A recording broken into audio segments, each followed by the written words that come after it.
Good morning. As you know, the President of Turkey is shortly going to be arriving at the White House. But prior to his arrival, as I promised, General McMaster is going to give an update on the President's trip that starts this Friday. And I know there are some additional questions regarding some news of the day. So without further ado, General McMaster. Good morning, everybody. Hey, last week we discussed the President's upcoming trip. I promised I'd come back and go through the schedule in more detail. I'm happy to do that today. And Sean tells me there's another topic you might want to talk about as well. So I'm happy to answer any questions about that after we go through the schedule here. But first of all, Secretary Tillerson will accompany the President for most of the trip, breaking off just before the G7 meeting. And as you know, the trip will begin in Saudi Arabia. It's a historic trip. After an arrival ceremony in Riyadh, the President will have coffee with King Salman, attend a royal banquet, and hold bilateral meetings with the King, the Crown Prince, and the Deputy Crown Prince. He will also participate in a signing ceremony of several agreements that will further solidify U.S.-Saudi security and economic cooperation. That evening, the President and the First Lady will join members of the Saudi royal family for an official dinner. The next day, the President will hold bilateral meetings with Gulf Cooperation Council leaders, as well as broader meetings with all of the Gulf state leaders. In the afternoon, he will meet and have lunch with leaders of more than 50 Muslim countries, where he will deliver an inspiring yet direct speech on the need to confront radical ideology and his hopes, the President's hopes, for a peaceful vision of Islam to dominate across the world. The speech is intended to unite the broader Muslim world against common enemies of all civilization and to demonstrate America's commitment to our Muslim partners. The President will then participate in the inauguration of a new center intended to fight radicalism and promote moderation. By establishing and operating this center, our Muslim friends, including Saudi Arabia, are taking a firm stand against extremism and those who use a perverted interpretation of religion to advance their criminal and political agendas. The President also looks forward to participating in a Twitter forum with young people who will be able to live tweet his remarks to people all over the world. The President will then continue on to Jerusalem, where he will meet with President Rivlin and lay a wreath at Yad Vashem. The President will then deliver remarks at the Israel Museum and celebrate the unique history of Israel and of the Jewish people, while reaffirming America's unshakable bond with our closest ally in the Middle East. Later that day, he will meet with Prime Minister Netanyahu. That night, the President and the First Lady will join the Prime Minister and Mrs. Netanyahu for a private dinner. The following morning, the President will meet President Abbas in Bethlehem, where he will convey his administration's eagerness to facilitate an agreement that ends the conflict. And he will urge Palestinian leaders to take steps that will help lead to peace.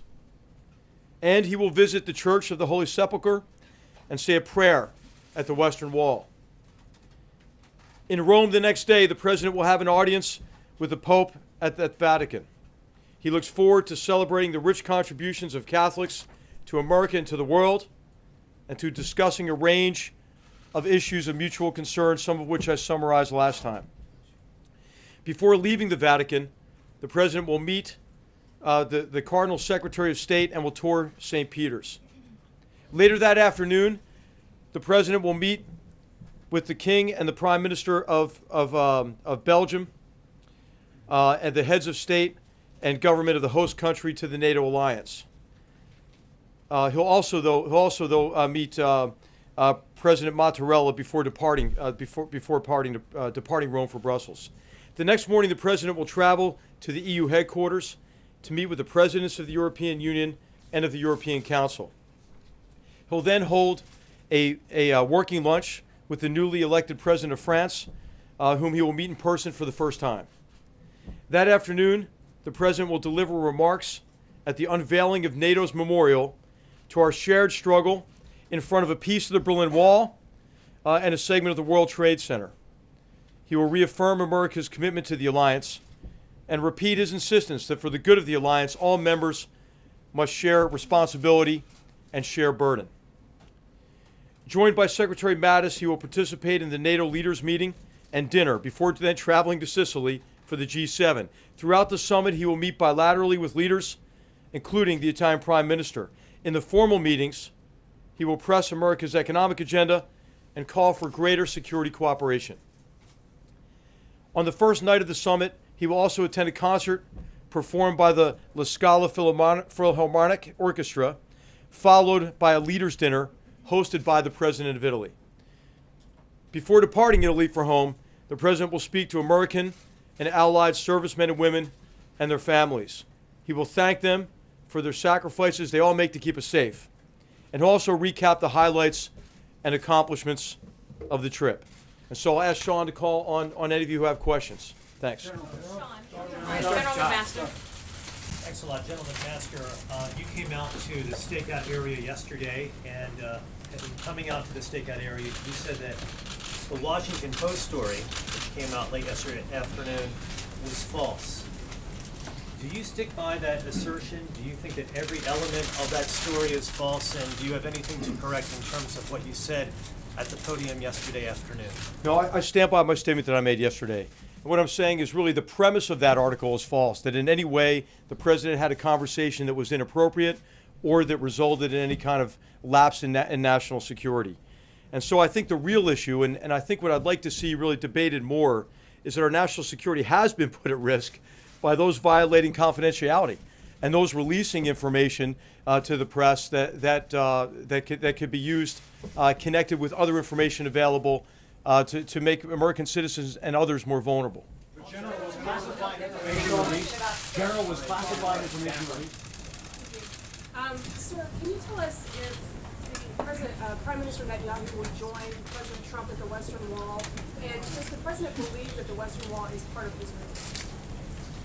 Part of his what? I'm sorry.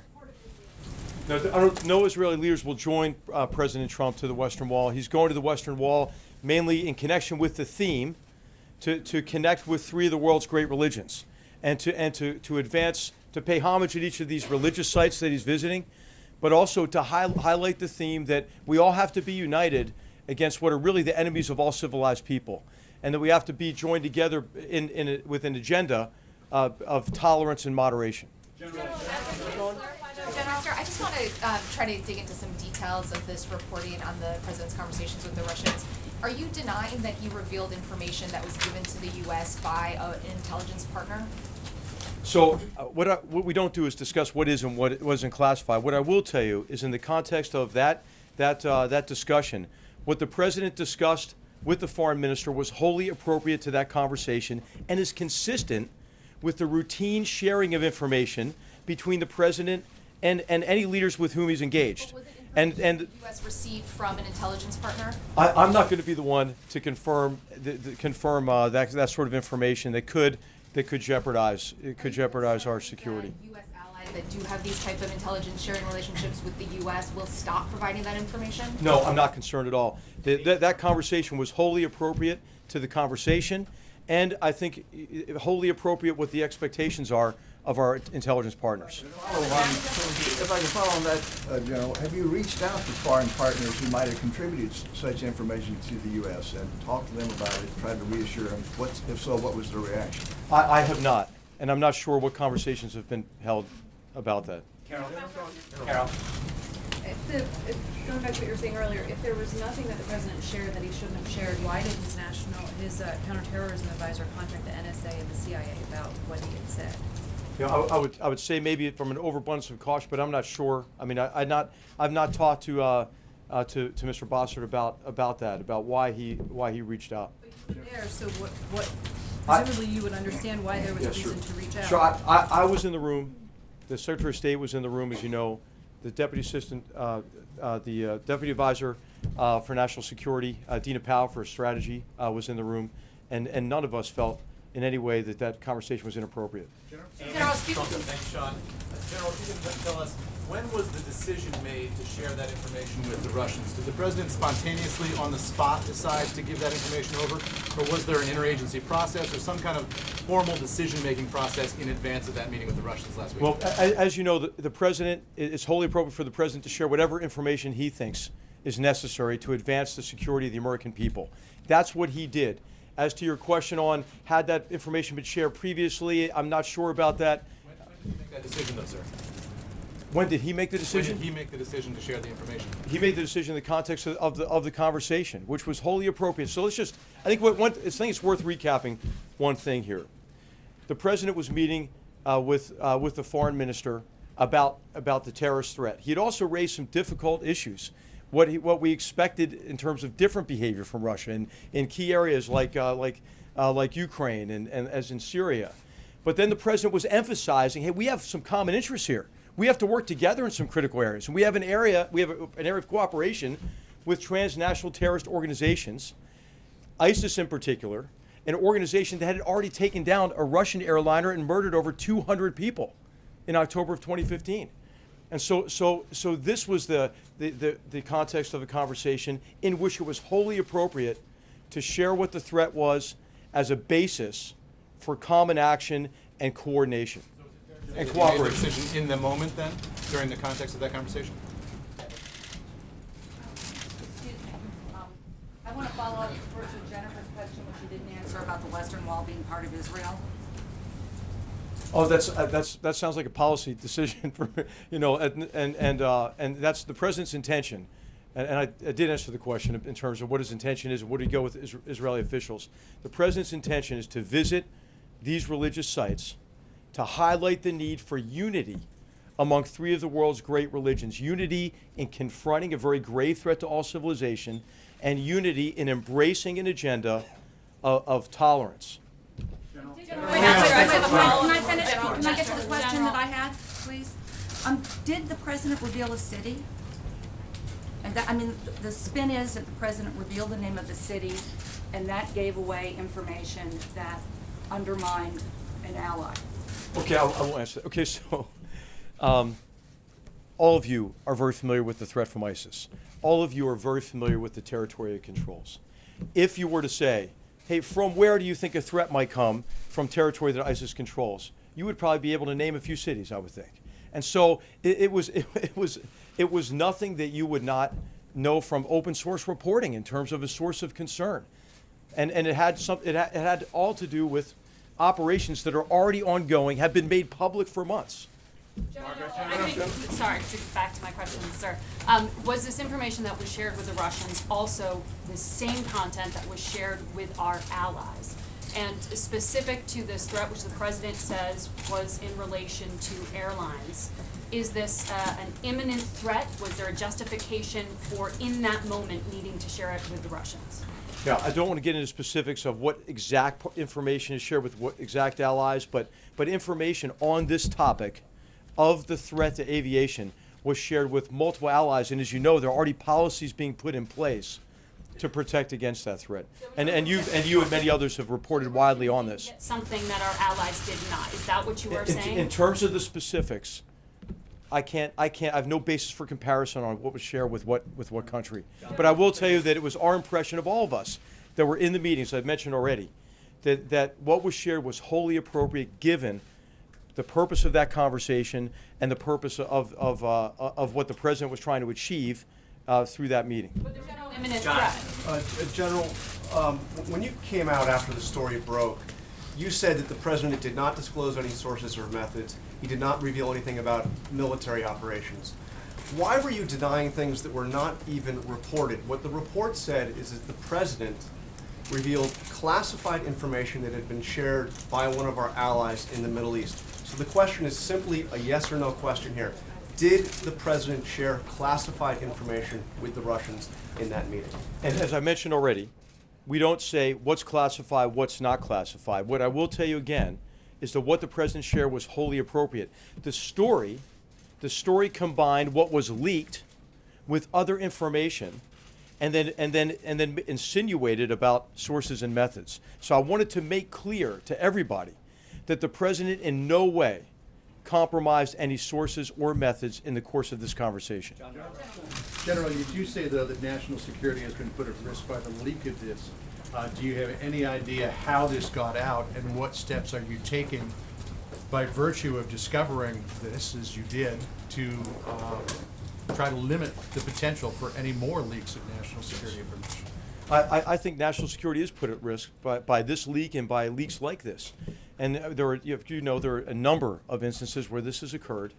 And I think it's important to investigate these sort of things and to make sure that we have trusted organizations across our government that allows for the free sharing of information and collaboration. I mean, in terms of national security, what is critical is that you can assemble the experts you need. You want a bigger group, right, for any of these complex problems, because you need their expertise. You need the tools that they bring to bear from different agencies and departments. And so what we really have to do is make sure we have a very high degree of confidence in all of our organizations and all of our systems and processes, so we can do what we need to do for the president, which is give him our best advice and give him options to deal with these very complex problems. Clearly, you can't have that confidence by virtue of what happened yesterday. So do you have an idea of how this got out, and how can you tighten up the ship, as it were, to ensure, from your perspective at least, that this stuff doesn't get out? Well, I think it's incumbent on all of us to bring in the people with the right authorities and the right mandate to take a look at how this leak occurred and how other breaches may have occurred as well. General McMaster. Thank you. General McMaster, to put a finer point on it, is there now an active investigation into how this information was leaked? And can you tell us about who's running that investigation? And I also would like to ask you, given that President Trump is now going to be meeting face-to-face with literally dozens of foreign leaders, if there are sensitivities to his discretion in what sort of information to decide to declassify, how is that something that you are advising him ahead of this foreign trip? Yeah. Well, I mean, there are no sensitivities in terms of me or anybody who's been with the president in many of these engagements. He shares information in a way that is wholly appropriate. And I should just make maybe the statement here that the president wasn't even aware, of where this information came from. He wasn't briefed on the source or method of the information either. So I'm sorry, this got to be the last question, because we do have the president of Turkey coming, I think momentarily. Thank you very much. Contradict you. He contradicts you, General. We have more questions, General. Will you release the transcripts, Sean? Who's investigating the leaks?